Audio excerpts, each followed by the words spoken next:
Welcome to Weekends with Whitney. We lost a Louisiana treasure and legend this week, famed author Ernest Gaines. Today we reflect on his life, legacy, and literary talents. From the time I was about 16, 17 years old, I knew the only thing in the world I wanted to do was to be a writer. His books are a window into the lives, struggles, and dreams of African Americans in the rural South. Plus, Dr. Nick on why we're often our biggest critic and how we can reframe it and become more gentle with ourselves. In the Great Serenity Prayer, we always ask for reasonable happiness in this world. Reasonable. And reasonable happiness is really we do the best we can given the circumstances. But first, remembering Ernest Gaines in his own words.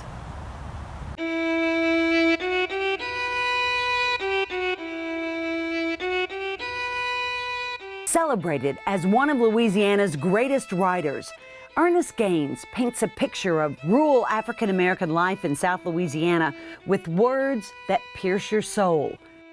The sleet's coming down heavy, heavy now, and I turn up my coat collar to keep my neck warm. My mama tells me turn it right back down. You're not a bum, she says. You're a man. 5 generations of his family lived on this plantation in Oscar, Louisiana.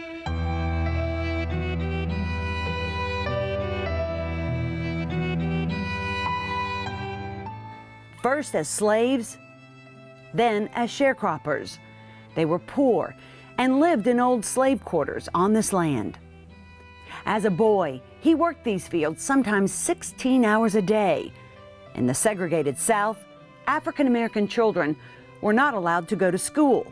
So when harvest season was over, the sharecroppers pulled the little money they had, paid for a teacher to come in, and used the church they built as a schoolhouse.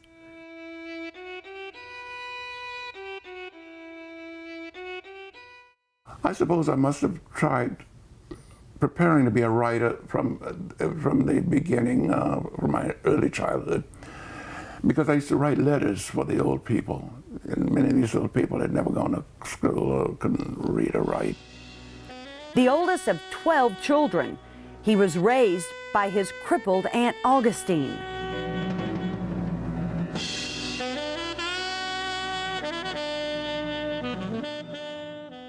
His mother and stepfather moved to California during World War II because the only jobs for them in rural Louisiana were in the fields. To rise above poverty, moving was their only option. They sent money to Aunt Augustine, whom they called Aunt Annie, to support the children. She did everything for us. She crawled over that floor all her life. Aunt Annie was his everything. She's been the greatest influence on my life as man as well as writer. She was the inspiration for Miss Jane Pittman and other strong female characters in his books. Despite Aunt Annie's handicap, he never saw her in that light.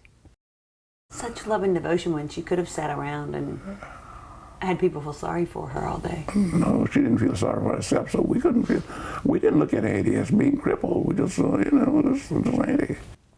Annie rarely left home. It gave Ernest a front row seat to rich stories and conversations. People used to always come to our house, always talking to people, talking. And that's where I learned a lot about the different voices for, multiple voices for books, because the people used to gather at my aunt house because she couldn't go anywhere else. Black children were not allowed to go to high school. They also couldn't go to the public library. So at 15, Ernest moved to California to be with his parents. I had to go to California to be a writer. I had to go. They weren't going to teach me anything here. I had to go. There he walked into a library for the first time. This world of books enraptured and enveloped him. From the time I was about 16, 17 years old, I knew the only thing in the world I wanted to do was to be a writer. Now, had I not become a writer, I I don't know, I would probably not be alive today. He lived to write, but first he read. I read everything, but I was very, especially impressed by the 19th century Russian writers. There were Chekhov and Turgenev, Tolstoy. Then I read the French writers. I've learned from Shakespeare, I've learned from Faulkner, I've learned from Tolstoy, I've learned from Hemingway, I've learned from everyone I learned from the Bible. At 17, he wrote his first novel. I was the only person who thought it was a novel. I mean, it wasn't a novel, you know. I had written on both sides of the paper. I had cut the paper in half, like a book size. I done all this. Everything's wrong. Everything wrong that you can do. And I just wrapped it up in some wrapping paper and strings and tied and sent it out. And of course they sent it back, and I burned it. Yet he still had a burning desire to write. So he enrolled at San Francisco State University. He earned his degree in literature there. Then he won a writing fellowship at the prestigious Stanford University. He was still only writing short stories, wary of failing at another novel. Things would soon change. 10 years later, I was at Stanford, and someone gave a lecture in explaining to us that in the lecture that young writers had to produce a novel before they could really sell their short stories, or try to sell a volume of short stories. You'd have a novel first. And so I just stopped writing that day. I quit writing my short stories. And the only novel I could think of was the thing I'd burned about 10 years before. And I just started writing back on that. And I won an award for it in San Francisco. The award money and his part-time jobs supported his emerging writing career. I worked for a printing press. I worked in a library. Different little jobs like that, and just to support myself. But he struggled to finish writing his first novel that would one day become Catherine Cormier. Stuck in writer's block, he decided there was only one thing to do. Ernest says there were two pivotal days in his life as a writer that probably helped create his success. The first was when he left Louisiana. The second, when he came home. I had to go there to be the writer, but I had to come back to be the writer. I had to go there to learn, to be educated, you know. But I had to come back to the source in order to write, because that's the only source I knew. That's the only thing I want to write about. He spent the next 6 months in Louisiana, not writing, but bathing in its essence.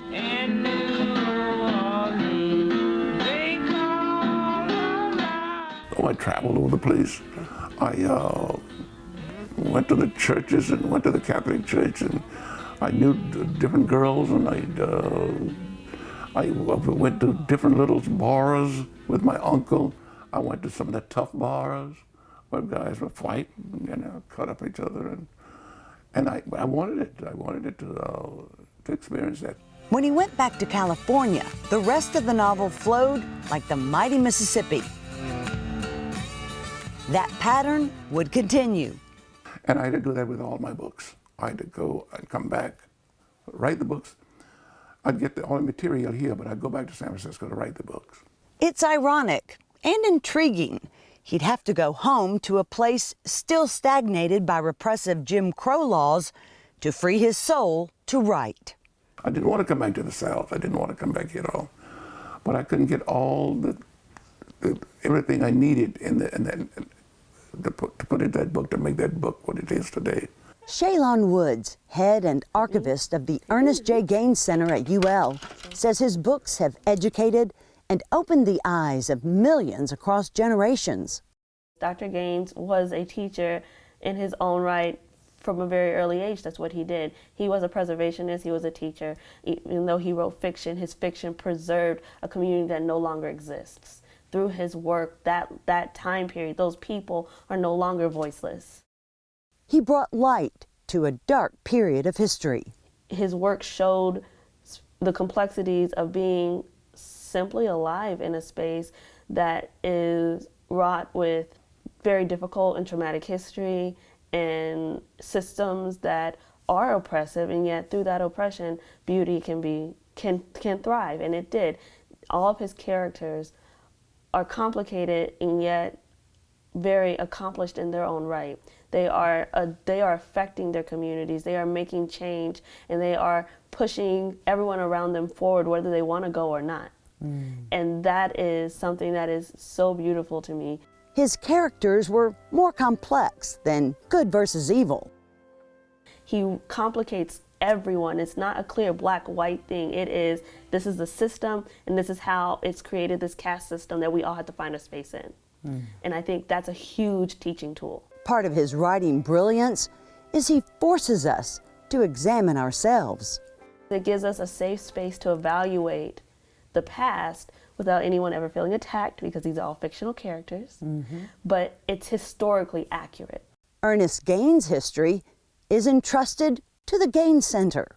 His work is shared and preserved here, and it contains treasures from his literary life, including several of his typewriters and manuscripts. This is one of Dr. Gaines's typewriters. We have some drafts, some handwritten drafts from Catherine Carmier, which was his first book, and from Of Love and Dust, and some of the early copies of the books. The archival room houses shelves of other manuscripts, screenplays, first editions, and more. This looks fascinating. This is a B-reel of, I think, Bloodlines in Ink. Oh, really? Or is it The Sky is Gray? I never thought I'd see in person this relic from the Jim Crow era. It's 88 years old, cast 2 years before Ernest Gaines was born. His roots run deep beneath this 1-acre graveyard on River Lake Plantation. Here in the middle of vast sugarcane fields lie the slaves, then sharecroppers, who worked this land for more than 150 years, often working themselves to death. It's the land on which Ernest Gaines was born and raised. Those buried here comprise the fabric of his characters, characters who would weave stories of a time and place few ever knew. It's over here. Diane and Ernest have preserved it to honor the lives of their community of friends and family. My aunt who raised me was crippled, crawled over the floor all her life. She's buried back here in the cemetery. I don't know exactly the exact place. I know it's within an area about from here to the room here. Well, that's where we are. But the exact place, no, I do not know. But it was she who raised me and my siblings, and so that's what that kept my soul here, this place. It'll be Ernest and Diane's final resting place, too. That's where Ernest and I intend to be buried, somewhere over in that area. But how many others are buried here is a mystery. We don't know how many others are buried there, who were buried in wooden coffins or something, and who may have had wooden headstones, all of which has gone away, deteriorated. Historians agree slaves were commonly buried in pine boxes on their owner's plantation, but records were seldom kept.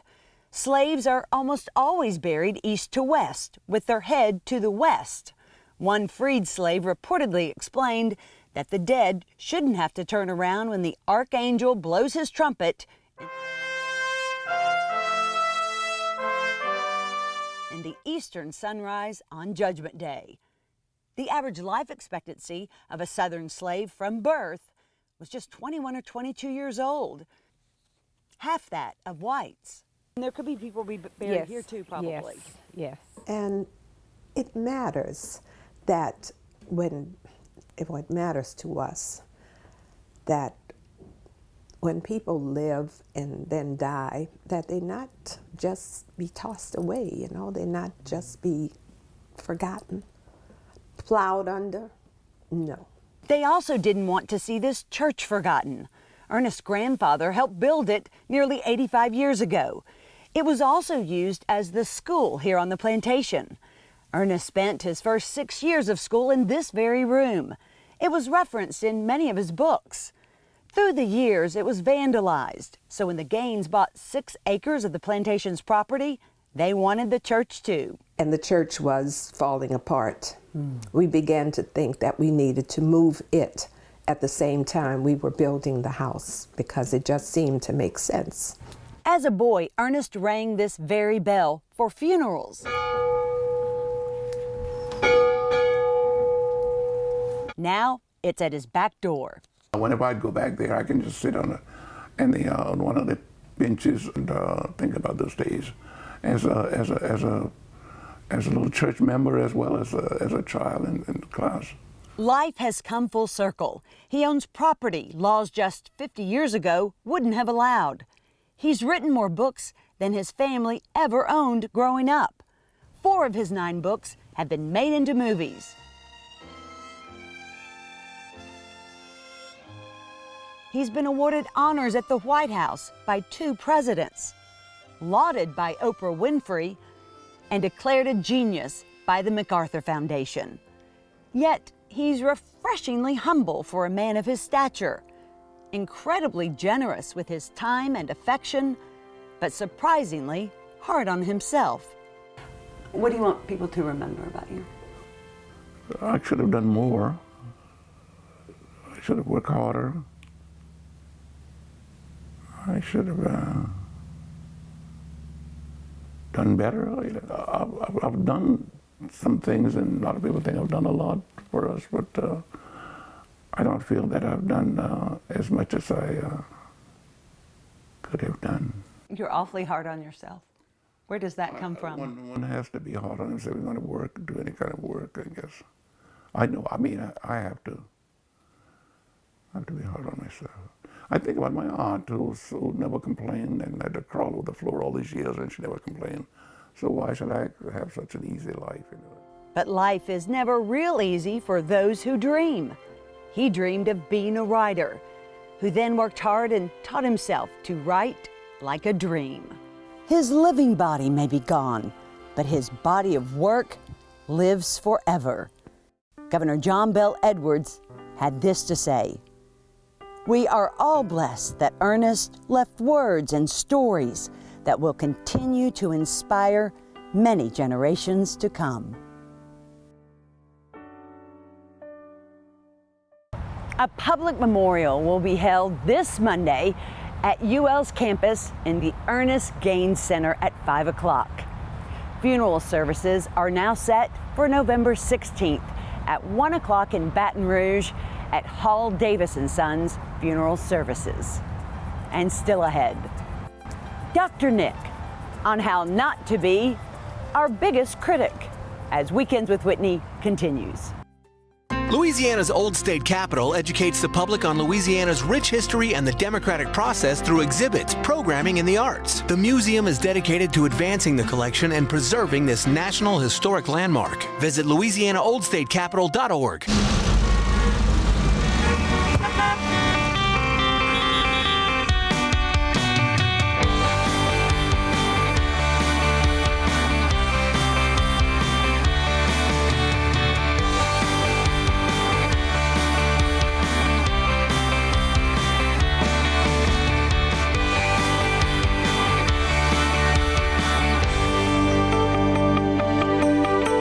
Out of the chaos.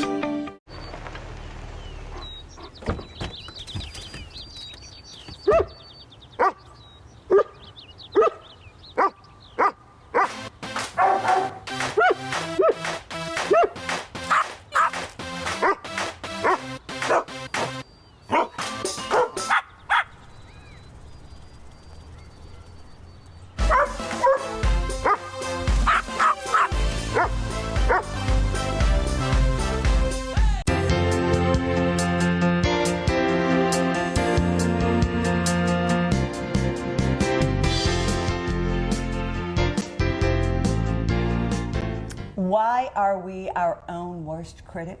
Why can we be so accomplished and yet beat ourselves up incessantly? Dr. Nick joins us this morning to answer that question more. Good to see you. Good morning, Whitney. You know what struck me is I was interviewing Ernest Gaines, and I said, what do you want people to remember you by? And he just said all of his shortcomings. I should have written more. I should have worked harder. And I was struck by that. I'm like, you're one of Louisiana's greatest writers ever. I mean, he broke down a lot of the barriers between races with his pen, and yet he's not enough. Those who would accept the notion of original sin, that somehow there's a propensity in us to not be enough, to not feel like we've done enough, a propensity for us to say, I'm not done yet, or when is it done? And it's that drive. It's really almost like a divine problem.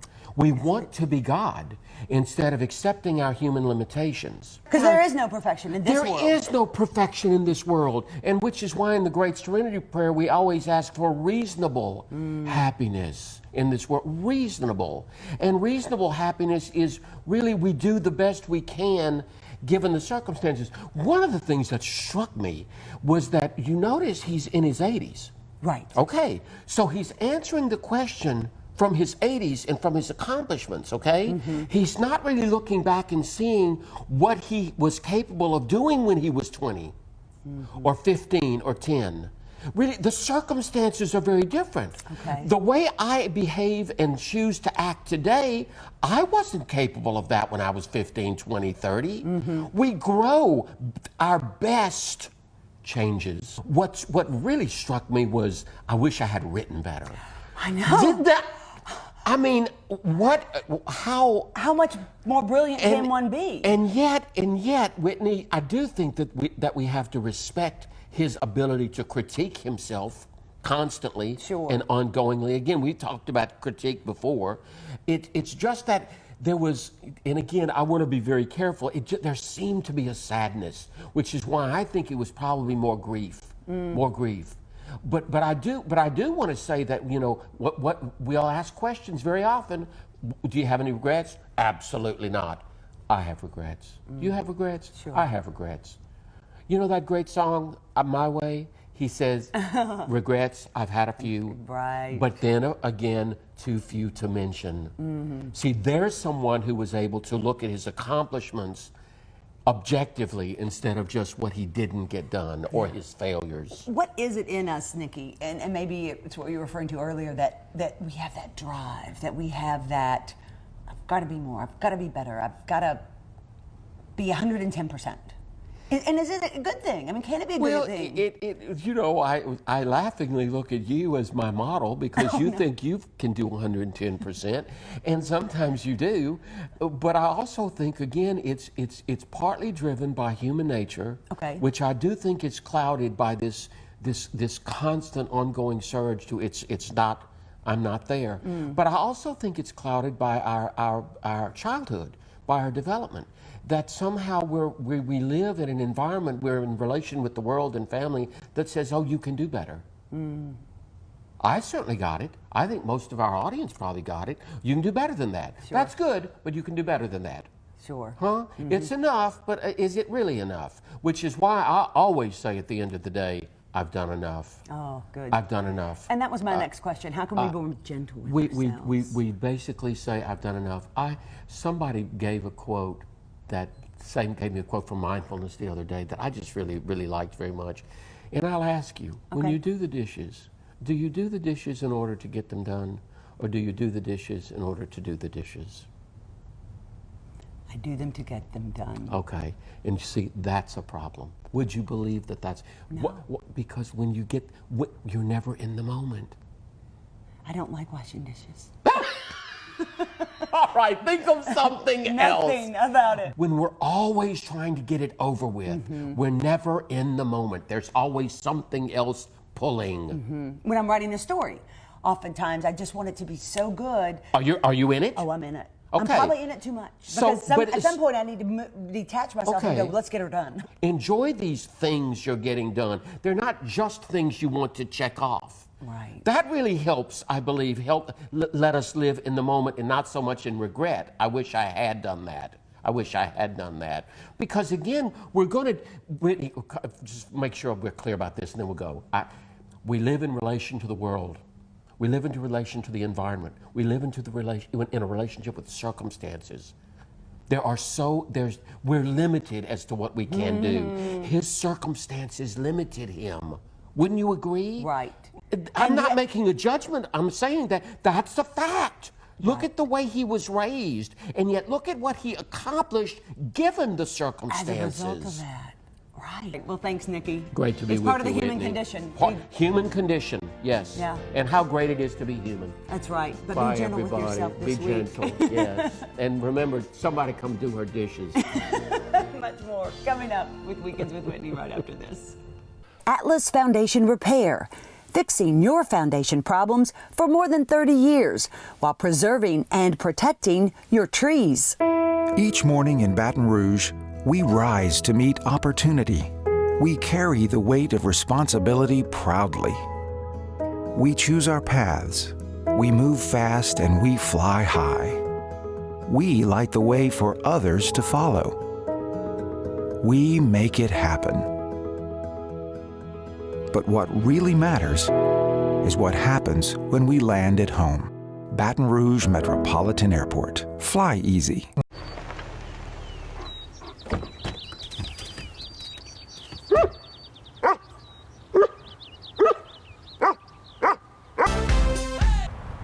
Thanks for sharing your time with us here on Weekends with Whitney.